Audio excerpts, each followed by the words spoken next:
Shalom, selamat pagi Bapak Ibu dan Saudara yang dikasihi oleh Tuhan. Saya mengucapkan selamat Natal dan kiranya Natal membawa hidup kita untuk semakin menyadari bahwa Allah menyertai kita dan kasih setianya sekali-kali tidak meninggalkan kita karena Dia adalah Immanuel. Nah, sebelum kita mendengarkan firman Tuhan, marilah kita berdoa. Tuhan, kami ucap syukur dan terima kasih untuk pagi yang begitu indah yang Kau jadikan di dalam kehidupan kami ya Tuhan. Sehingga kami boleh menikmati hari yang baru dengan nafas hidup yang Tuhan berikan.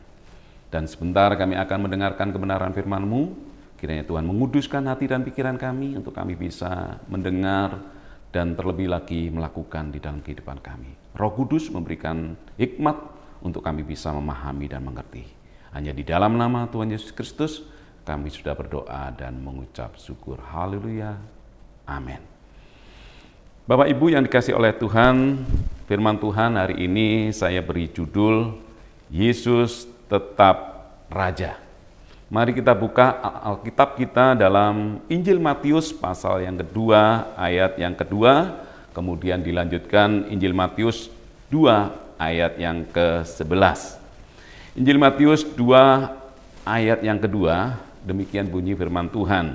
Dan bertanya-tanya di manakah dia, raja orang Yahudi yang baru dilahirkan itu.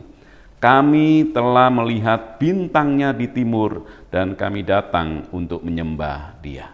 Ayat yang 11, maka masuklah mereka ke dalam rumah itu dan melihat anak itu bersama Maria, ibunya, lalu sujud menyembah dia. Mereka pun membuka tempat harta bendanya dan mempersembahkan persembahan kepadanya, yaitu emas, kemenyan, dan mur. Bapak Ibu yang dikasihi oleh Tuhan, Natal adalah momen penuh dengan sukacita. Bukan karena perayaannya, tetapi karena makna yang terdalamnya. Allah memberikan anaknya yang tunggal, Yesus Kristus, sebagai juru selamat dunia. Orang Majus melakukan perjalanan panjang dari timur untuk menemukan Yesus. Mereka mengikuti bintang yang menunjukkan jalan, meskipun tidak tahu pasti apa yang akan mereka temukan. Nah, dalam perjalanan mereka menunjukkan usaha dan kerinduan yang mendalam untuk mencari kebenaran. Ketika orang Majus tiba di Bethlehem, mereka menemukan Yesus bukan di istana, tetapi di tempat yang sederhana. Bapa dan ibunya orang yang biasa dan sangat-sangat sederhana. Tidak ada satupun pejabat kerajaan yang saat itu datang, lazimnya ada kelahiran seorang raja. Orang Majus tetap menyembah Yesus. Dari tujuan yang semula, dia tetap menyembah Yesus.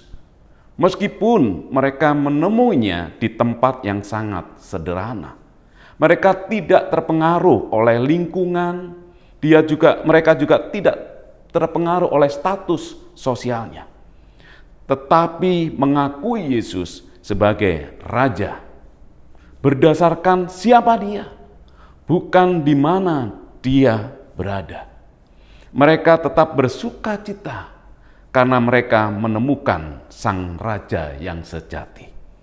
Bagi orang Majus, dia tinggal di rumah sederhana, dari orang tua yang sederhana, dan tidak ada pejabat tinggi yang datang, tidak mengurangi dan tidak bisa mengubah bahwa dia adalah Raja yang layak disembah. Bahkan mereka membuka tempat harta bendanya dan mempersembahkan persembahan kepadanya, yaitu emas, kemenyan, dan mur. Bapak Ibu yang dikasihi oleh Tuhan, bagaimana dengan kita? Akankah kita memiliki sikap hati yang sama? Bahwa apapun yang sedang terjadi dalam hidup kita tidak bisa mengubah dan mempengaruhi dan tetap mengakui bahwa Yesus adalah Raja yang layak disembah untuk selama-lamanya.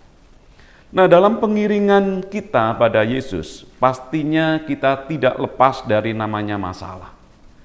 Beban hidup, pergumulan. Mungkin saat ini kita dalam kondisi hidup yang sedang tidak baik-baik saja. Mengalami hal-hal yang berat. Terkadang sudah tidak ada kekuatan lagi untuk kita bisa bertahan. Atau kita sedang mengalami sakit yang tidak kunjung sembuh. Mengalami kegagalan yang sulit untuk melupakannya. Namun demikian, apakah kita tetap bisa berkata, Yesus, Engkau tetap Raja dan Juru Selamatku yang layak disembah. Yesus, Engkau adalah pengharapanku.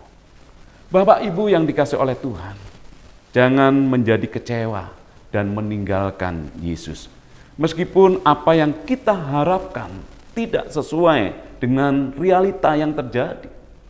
Apa yang kita inginkan tidak sesuai dengan apa yang kita harapkan dan juga yang terjadi di dalam diri kita.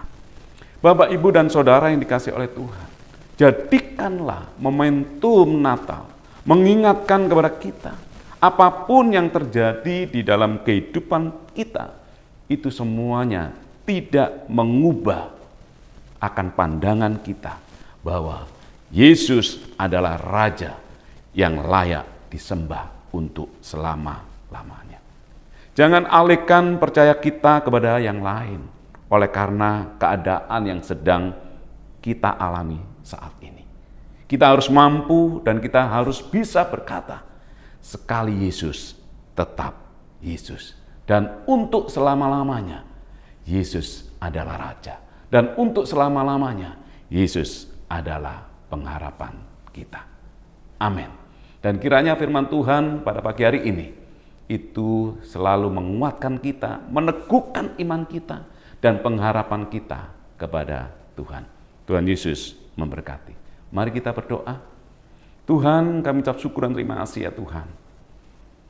Kalau Natal memberikan satu pengharapan yang baru. Apapun yang saat ini Tuhan terjadi di dalam kehidupan kami. Mungkin apa yang kami alami saat ini tidaklah sama dengan apa yang kami harapkan. Tapi kami percaya dan yakin itu tidak mengubah kami, tidak mempengaruhi kami. Bahwa Yesus adalah Raja di atas segala Raja.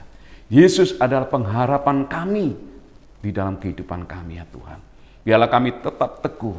Untuk selama-lamanya ya Tuhan, kami menyembah Engkau. Untuk selama-lamanya ya Tuhan, kami akan pegang janji-Mu dan pengharapan yang telah Engkau berikan di dalam hidup kami. Terima kasih ya Tuhan, tanamkan kebenaran firman-Mu di dalam kehidupan kami, sehingga kami boleh kuat dalam segala hal apa yang terjadi di dalam diri kami. Itu tidak melemahkan kami, karena kasih karunia Allah selalu ada dan tersedia bagi hidup kami. Terima kasih ya Tuhan. Hanya di dalam nama Tuhan Yesus Kristus, kami sudah berdoa dan mengucap syukur. Haleluya. Amin.